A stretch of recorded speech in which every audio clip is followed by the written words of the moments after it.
সামাজিক মাধ্যম ফেসবুকে জুম্মু ছাত্র জনতা অবরোধ শিথিলের ঘোষণা দিলেও এখনো থমথমে পার্বত্য জেলা খাগড়াছড়ি। জনমনে বিরাজ করছে আতঙ্ক।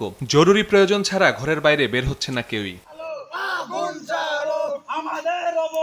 রোববার গুইমারায় দুষ্কৃতিকারীদের হামলায় ৩ পাহাড়ি নিহত হন। পাশাপাশি মেজর সহ ১৩ সেনা, ৩ পুলিশ সদস্য এবং আরো অনেকে আহত হন। এর আগে ২৩ সেপ্টেম্বর এক স্কুল ছাত্রীকে ধর্ষণের অভিযোগ ওঠে। পরিস্থিতি স্বাভাবিক রাখতে ১৪৪ ধারা জারি করে প্রশাসন। পুলিশের পাশাপাশি ৩ প্লাটুন আর্মড পুলিশ ও ৭ প্লাটুন বিজিবি মোতায়েন করা হয়েছে পার্বত্য এলাকায়। আমরা খুব আতঙ্কের মধ্যে আছি, কি হবে জানি না। শান্ত সংশ্লিষ্ট পরিবেশই চাই, কেন আমরা এখানে কর্মজীবী চাকরি করি। গাড়ি ঘোড়া না চলে মানুষ কেন চলবে? পরিস্থিতির কারণে আমরা খুব সমস্যার মধ্যে আছি, ব্যবসা বাণিজ্য নাই।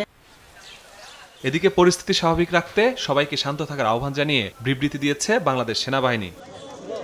সোমবার ঢাকায় ডিএমপির ৫টি থানা নির্মাণ কাজের উদ্বোধন শেষে খাগড়াছড়ি ইস্যুতে সাংবাদিকদের সঙ্গে কথা বলেন স্বরাষ্ট্র উপদেষ্টা। পাহাড়ে অস্থিরতা সৃষ্টির পেছনে প্রতিবেশী দেশ ও ফ্যাসিস্টদের ইন্ধন দেখছেন তিনি।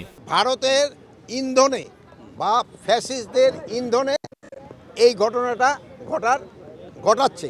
তা আমরা এটা যেন ঘটাতে না পারে এই জন্য আমরা আমাদের সর্বাত্মক ব্যবস্থা নিচ্ছি। একটা মহল যারা চাচ্ছে যে উৎসবটা যেন ভালোভাবে এবং ধর্মীয় উদ্দীপনার সাথে এবং উৎসব মুখরভাবে হইতে না পারে, এই জন্য একটা মহল কিন্তু চেষ্টা করতেছে। এই একটা মহলে কিন্তু এই খাগড়াছড়িতে এই ঘটনাটা ঘটার চেষ্টা করছে। তবে এখন পাহাড়ের পরিস্থিতি নিয়ন্ত্রণে আছে বলে জানিয়েছেন স্বরাষ্ট্র উপদেষ্টা। সবাইকে আমি বলবো সাহায্য সহযোগিতা করার জন্য। মাসুদুর রহমান, সময় সংবাদ।